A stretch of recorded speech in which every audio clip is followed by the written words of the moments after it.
அவருடைய இரக்கத்தை சம்பாதிக்கிறது அவ்வளவு சுலபமானதும் அல்ல. அவ்வளோ மலையை போல பாவத்தை செஞ்சுட்டு ஒரு நிமிஷம் என்னை மன்னிச்சிருங்க ஆண்டவரேன்னு சொன்ன உடனே அவருடைய இரக்கத்தை சம்பாதிக்க முடியாது. அவருடைய இரக்கத்தை சம்பாதிக்கிறதுக்கு நீங்கள் நிறைய அழ வேண்டியது இருக்கு, நிறைய கெஞ்ச வேண்டியது இருக்கு.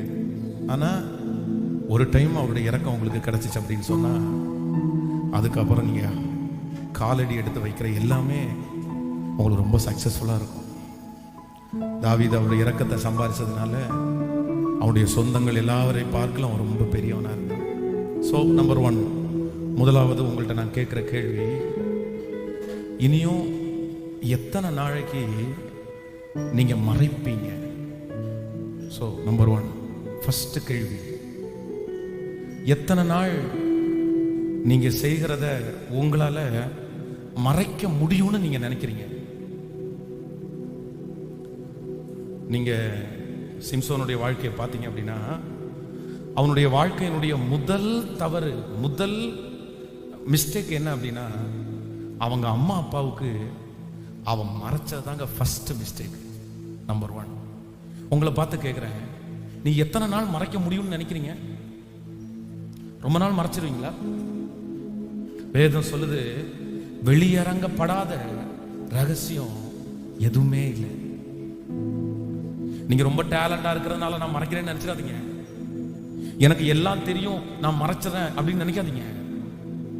அதான் ஒரு ஒரு நல்ல ஒரு மதிப்புக்குரிய ஒரு மனுஷன், அவருடைய மொபைல் திடீர்னு ஃபால்ட் ஆகுது. அப்போ அந்த மொபைலை ஒரு கடையில் ரிப்பேருக்காக கொடுக்குறாரு. அவர் சொல்றாரு, நீங்க நாளைக்கு வாங்க அப்படின்னு சொல்றாரு. அந்த கொடுத்த அந்த நபரும் கிறிஸ்டின்ஸ், அவரும் கிறிஸ்தவர். இவர் ரொம்ப முக்கியமான ஒரு நபர். கொடுத்துட்டு போகும்போது இவர் அந்த கம்ப்யூட்டர் அதெல்லாம் சரி பண்றாரு. சரி பண்ணும்போது அவர் என்னென்ன அதில் யூஸ் பண்ணாரோ எல்லாத்தையுமே அது காமிக்குது. நீங்க நம்ப மாட்டீங்க, அந்த கிறிஸ்டின்ஸ் அந்த பையன் ஒரே மாசத்துக்குள்ள கையில கயிறெல்லாம் கட்டி பொட்டு வச்சுட்டு அவன் ட்ரெஸ்ஸை சேஞ்ச் பண்ணிட்டு வந்துடுனா, டேய் என்னடா அப்படின்னு கேட்குறேன். நீங்க வேற எல்லாம் கிளியரா இருக்காங்களா? அவன் அவ்வளவுதான். அதான் ஒரு சிறியவன் ஒருவனுக்கு இடரல் உண்டு பண்ணுடைய கழுத்தில் எந்திர கல்லை கட்டி சமுத்திரத்தின் ஆழத்துல. ஒண்ணு நினைச்சுக்குங்க, ஆண்டவர் ஏதோ உங்களை நீங்க செய்யற தப்பெல்லாம் மறைக்கிறாரு. கர்த்தர் தான் மறைக்கிறாரு. உங்களை காமிச்சு கொடுக்கணும்னு ஆண்டவர் நினைச்சார் அப்படின்னா இதுக்கு முன்னாடி என்னைக்கோ காமிச்சு கொடுத்துருக்கலாம். அப்படியெல்லாம் நீங்க மறைக்கலாம் முடியாதுங்க. இன்னைக்கு இருக்கிற உலகத்துல நீங்க டேலண்ட் பர்சன் தான். இல்ல இல்ல இல்ல அதனால இத மனசுலயே வச்சுக்கோங்க. நீ ரொம்ப நாள் மறைக்க முடியாது, நீ ரொம்ப நாள் மறைக்க முடியாது. ஆனா என்னைக்காவது ஒரு நாள் யாருக்காவது ஒரு முக்கியமான நபருக்கு நீ செய்யறது, நீ பார்க்கறது, நீ பேசுறது தெரிஞ்சிச்சு அப்படின்னு சொன்னா உன் மேல வச்சிருக்கிற நம்பிக்கை அப்படியே சுக்குநூறா உடைஞ்சிரும். அதுக்கப்புறம் நீ வானத்துக்கும் கீழே குதிச்சா கூட உன் பேச்ச ஒருத்தர் கூட மதிக்க மாட்டாங்க.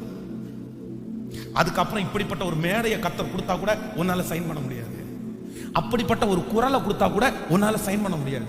ஒரே நிமிஷத்துல சொல்லிடுவாங்க, உன்னை பத்தி எனக்கு தெரியாதா?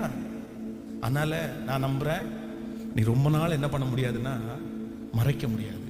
ஸோ ஃபர்ஸ்ட் கேள்வி, நீ எத்தனை நாள் மறைப்ப? எத்தனை நாள் உங்க அம்மாவுக்கு மறைப்ப, உங்க அப்பாவுக்கு மறைப்ப? வேண்டாம் வேண்டாம், அது ராங், அது சரியில்லை. நீ மறைக்கிற அப்படின்னா நீ தப்பு பண்றேன்னு அர்த்தம். நீ மறைக்கல அப்படின்னா உனக்குள்ள தப்பே இல்லை, உன் மனசாட்சி தப்பு செய்யல. மறைக்கிறதற்கு கண்டிப்பா தண்டனை உண்டு. மறைக்கிறது பாவம் தான். அப்போ உங்க அம்மாவுக்கு அது பிடிக்கல, உங்க அப்பாவுக்கு அது பிடிக்கல, பட் அது மிஸ்டேக் தானே. உங்க அம்மாவுக்கு ஒளிச்சு சிக்கன் சாப்பிடுவியா? உங்க அப்பாவுக்கு ஒளிச்சு சாப்பாடு சாப்பிடுவியா? உங்க அம்மா அப்பாவுக்கு மறைச்சு சாக்லேட் ஏதாவது? இல்ல இல்ல, எல்லாத்தையும் ஓப்பனா தானே சாப்பிடுறீங்க, அது தப்பு இல்ல. ஆனா சம்திங் ஏதோ ஒண்ணு உங்க அம்மா அப்பாவுக்கு மறைக்கிற, கூட இருக்கிறவங்களுக்கு மறைக்கிற, தனியா செய்யற அப்படின்னு சொன்னா அது பெரிய பாவம், டேஞ்சர். அதனால ரொம்ப நாள் மறைக்க முடியாது, ரொம்ப நாள் மறைக்க முடியாது. ஒரு நாள் வெளியரங்கம் வரும்போது நீங்க ரொம்ப அவமானப்படுவீங்க.